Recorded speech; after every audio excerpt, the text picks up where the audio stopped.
You replay conversations for hours. You apologize even when you're not sure what you did wrong. You start editing your tone, your facial expressions, your memory, even your feelings, because somehow every disagreement ends with you feeling guilty, confused, or unstable. That confusion may not be accidental. What makes narcissistic manipulation so destabilizing is that it attacks the exact systems you use to stay grounded: memory, emotions, judgment, and reality testing.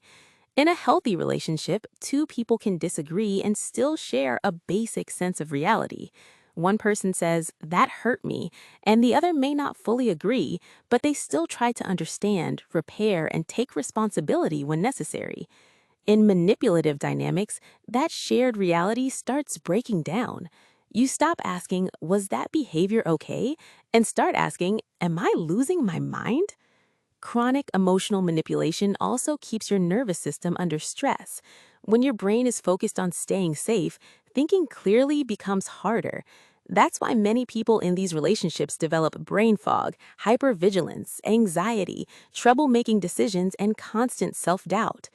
Here are 10 common ways narcissistic people make others doubt their sanity. The first is gaslighting. This is systematic reality distortion.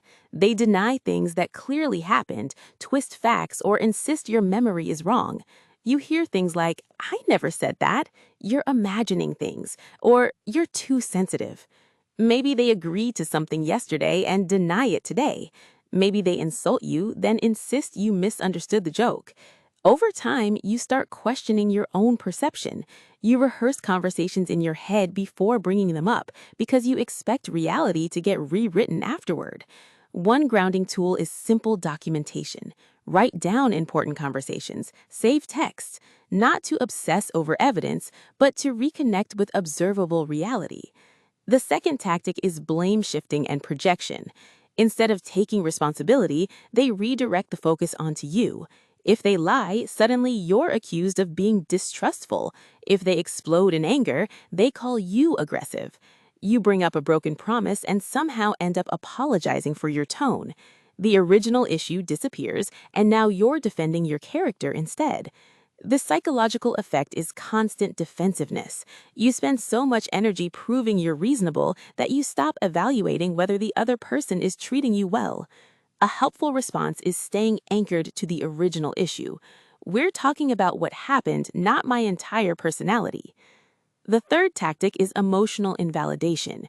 They treat your feelings as irrational, dramatic, or inconvenient. "You're overreacting. Why are you so emotional? It's not a big deal." Healthy people may disagree with your interpretation, but they still recognize your emotions are real. Manipulators often argue that your feelings themselves are wrong. Over time, you stop trusting your emotional signals. You disconnect from discomfort instead of using it as information.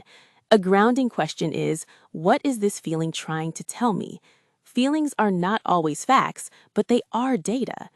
The fourth tactic is constant criticism. This is death by 1,000 cuts. The criticism may sound subtle at first. "I'm just trying to help." "I'm being honest." "Nobody else would tolerate this." Eventually, your confidence shrinks. You second-guess small decisions. You become more dependent on their approval because your self-esteem has been slowly eroded. Pay attention to patterns. After spending time with this person, do you consistently feel smaller, more anxious, less certain of yourself? That matters. The fifth tactic is rewriting history. This goes beyond ordinary misremembering. Everyone recalls events differently sometimes. The difference is the pattern. They revise past conversations to protect themselves or control the narrative.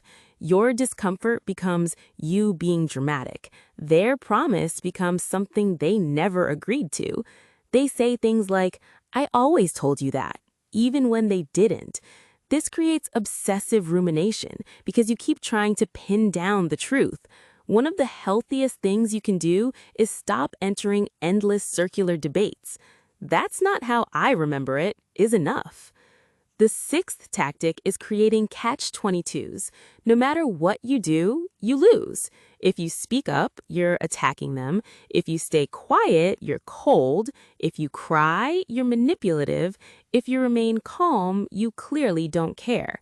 This creates the feeling of walking on eggshells. You monitor every word, every reaction, every expression, trying to avoid conflict.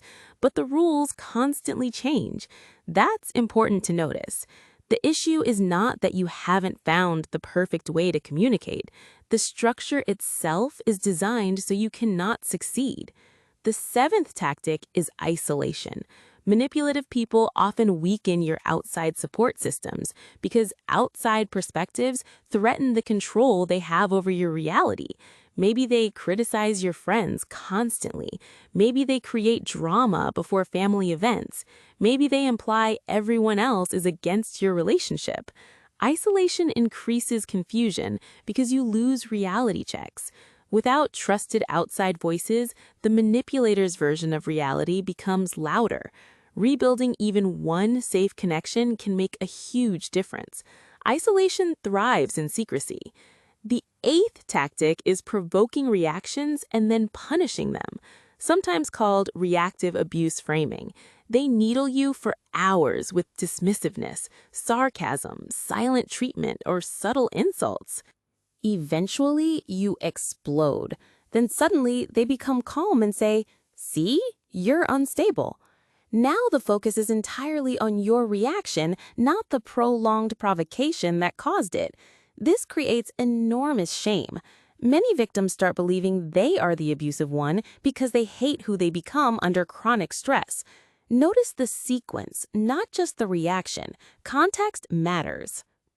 The ninth tactic is the idealization and devaluation cycle. In the beginning, many narcissistic relationships feel intense and deeply validating. You feel chosen, understood, admired. Then the warmth becomes unpredictable. Affection alternates with criticism, withdrawal, or cruelty. You start chasing the earlier version of the relationship, trying to get back to the beginning. This unpredictability creates trauma bonds. Your nervous system becomes attached to the relief that comes after emotional pain. That's why leaving can feel emotionally confusing even when the relationship is clearly harmful. Judge the relationship by the overall pattern, not the peak moments. The 10th tactic is attacking your identity directly. You're crazy. You're the narcissist. You need help. These accusations are especially destabilizing because they target your core self-concept. You start auditing every emotion and motive. What if I really am the problem? One important distinction is accountability. People who genuinely care about their impact can reflect, apologize, and change behavior over time. Manipulative dynamics usually focus more on winning, controlling the narrative, and punishing disagreement. It's also important to separate narcissistic manipulation from normal conflict. Healthy relationships can include defensiveness, misunderstandings, and emotional mistakes. The difference is the pattern. In healthy conflict, there is repair, there is accountability. Boundaries are respected, not punished. You do not consistently leave interactions feeling confused, diminished, or afraid to trust your own mind. If your internal state keeps deteriorating, pay attention to that.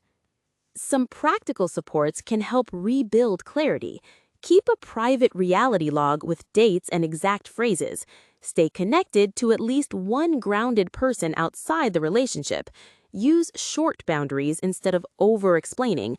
"I'm not continuing this conversation if I'm being insulted." And if possible, seek trauma-informed support.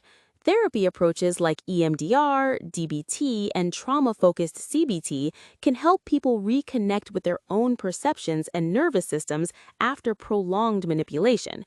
If these behaviors escalate into intimidation, threats, stalking, or coercive control, focus on safety planning rather than trying to win arguments about reality. The goal is not to convince someone determined to distort the truth. The goal is to reconnect with your own ability to observe, feel, remember, and judge clearly again.